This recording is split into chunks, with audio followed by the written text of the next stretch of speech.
अध्याय ब्रह्म वैवर्त पुराण के चौथे अध्याय का आरंभ करेंगे। उससे पहले जगन्नाथ जी, सुभद्रा जी, बलदेव जी, राधा कृष्ण, कान्हा सभी को प्रणाम। ब्रह्म वैवर्त पुराण का चौथा अध्याय शुरू करेंगे। सावित्री, कामदेव, रति, अग्नि, अग्निदेव, जल, वरुण देव, स्वाहा, वरुणानी, वायुदेव, वायवी देवी तथा मेदिनी के प्राकट्य का वर्णन, यानी ये सबका प्राकट्य ये अध्याय में बताया गया है। सौती जी कहते हैं, शौनक जी, तत्पश्चात श्री कृष्ण की जिह्वा के अग्रभाग से शुद्ध स्फटिक के समान उज्ज्वल वर्ण वाली एक मनोहारिणी देवी का प्रादुर्भाव हुआ, जो सफ़ेद साड़ी पहने हुए सब प्रकार के आभूषणों से विभूषित थी और हाथ में जपमाला लिए हुए थी। उन्हें सावित्री कहा गया है, यानी कि सरस्वती देवी कहा गया है। साध्वी सावित्री ने सामने खड़ी हो हाथ जोड़ भक्ति भाव से मस्तक झुकाकर सनातन परब्रह्म श्री कृष्ण का स्तवन आरंभ किया। सावित्री बोली, यानी कि सरस्वती माँ बोली, भगवान आप सबके बीज आदि कारण है, सनातन ब्रह्म ज्योति है, परात्पर निर्विकार एवं निरंजन ब्रह्म है। आप श्याम सुंदर श्री कृष्ण को मैं नमस्कार करती हूँ। यह मंद मंद मुस्कुराती हुई वेद माता सावित्री देवी श्री हरि को पुनः प्रणाम करके श्रेष्ठ रत्नमयी सिंहासन पर आसीन हुई। तत्पश्चात परमात्मा श्री कृष्ण के मानस से एक पुरुष प्रकट हुआ, जो तपाए हुए सुवर्ण के समान कांतिमान था। वह 5 बाणों द्वारा समस्त कामियों के मन को मथ डालता है, इसीलिए मनीषी पुरुष उसका नाम मनमथ कहते हैं। उस कामदेव के वाम पार्श्व से एक श्रेष्ठ कामिनी उत्पन्न हुई, जो परम सुंदरी और सबके मन को मोह लेने वाली थी। मंद मंद मुस्कुराती हुई उस सती को देखकर समस्त प्राणियों की उसमें रति हो गई, इसीलिए मनीषी पुरुषों ने उसका नाम रति रख दिया।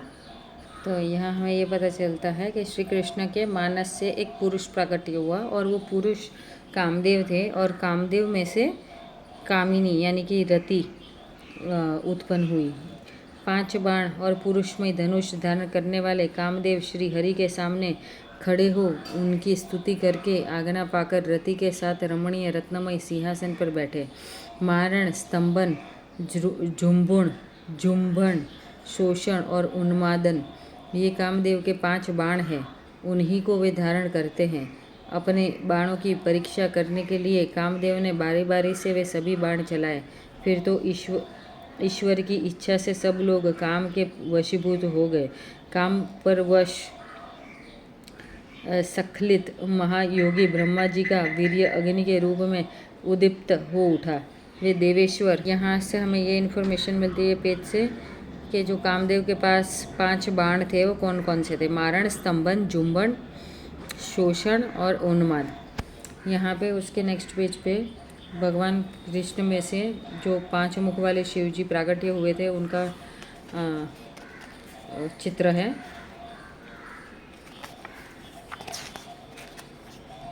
फिर गणपति जी का दर्शन कर देते। फिर यहाँ पे पार्वती जी दिखाई गई है। पार्वती जी तपस्या कर रही थी, तभी श्री कृष्ण ने उन्हें ये रूप में दर्शन दिए थे। और ये पार्वती माता है। फिर ये रत्न सिंहासन पर परात्पर भगवान श्री कृष्ण विराजमान है। बहुत ही सुंदर तस्वीर। फिर आगे बढ़ेंगे। ये ब्रह्मा के द्वारा श्री राधा कृष्ण का विवाह हुआ था, यानी जो हमें लग रहा है राधा कृष्ण का ये विवाह सच में हुआ था, ये हमारे पुराणों में दिया गया है। ब्रह्मा जी द्वारा श्री कृष्ण का स्तवन, फिर देवराज इंद्र के द्वारा श्री कृष्ण का स्तवन, और यहाँ पे है श्री कृष्ण वियोगिनी राधा जी और उद्धव, यानी जब उनका वियोग हुआ था तभी वो उनकी याद में कैसे ये कर रहे थे। तो हमें यहाँ पे लास्ट में हमने ये पढ़ा कि कामवश पर रखलित महायोगी ब्रह्मा जी का वीर्य अग्नि के रूप में उद्दीप्त हो उठा। वे देवेश्वर अग्निदेव बड़ी बड़ी लपेटें उठाते हुए करोड़ों ताड़ों के समान विशाल रूप धारण करके प्रज्वलित होने लगे। उस अग्नि को बढ़ते देख श्री कृष्ण ने लीलापूर्वक जल की रचना की। वे अपने मुख से निश्वास वायु के साथ जल की एक एक बूंद गिराने लगे।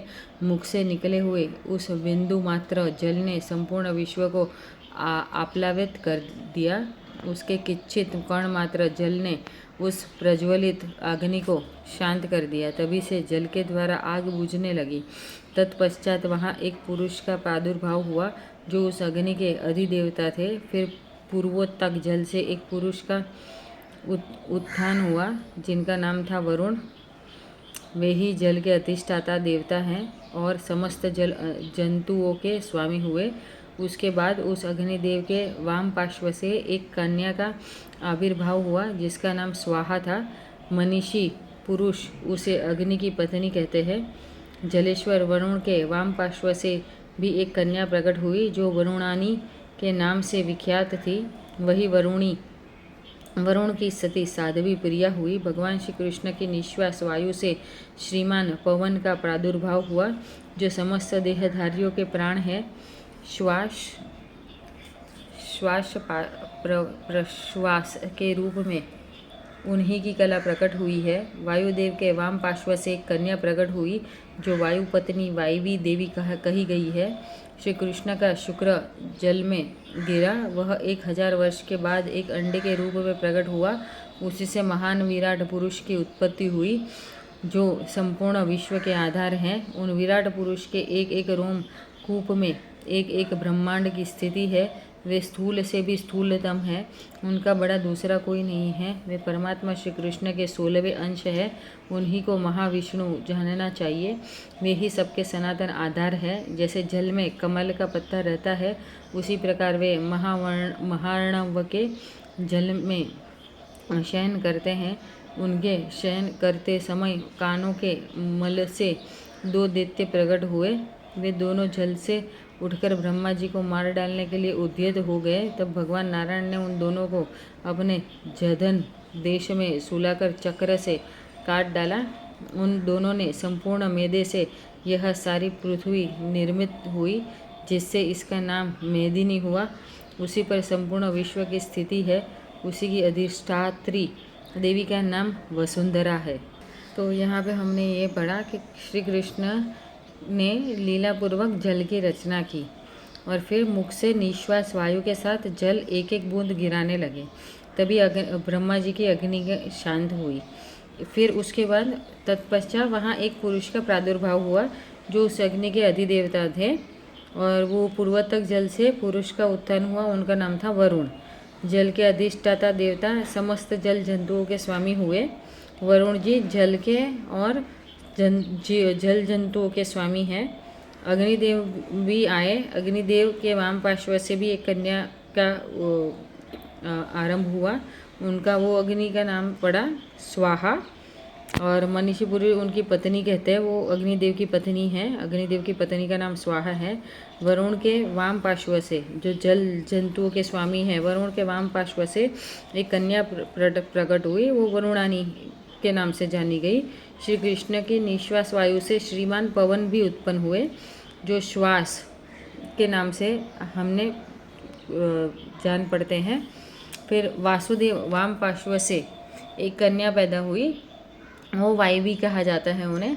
कृष्ण का शुक्र जल में गिरा और वह 1000 वर्ष के बाद अंडे के रूप में प्रकट हुआ और वो 1000 वर्ष के बाद अंडे के रूप में प्रकट हुआ और वो क्या निकले, वो कृष्ण के 16वें अंश निकले और उन्हीं को हम महाविष्णु के नाम से जानते हैं।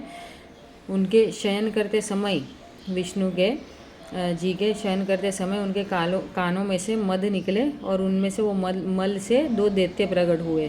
वो दोनों जल से उठकर ब्रह्मा जी को मार डालने के लिए उद्यत हो गए। नारायण ने उन दोनों को अपने जघन देश में सुलाकर चक्र से काट डाला और उनमें से निकली मेदिनी और मेदिनी से हमारी पृथ्वी प्रकट हुई है। विश्व की स्थिति है, पृथ्वी निर्मित हुई है और उसी पर संपूर्ण विश्व की स्थिति है। उसी के अधिराष्ट्रीय देवी के नाम से वसुंधरा से हम जाना जाते हैं जान रहे हैं।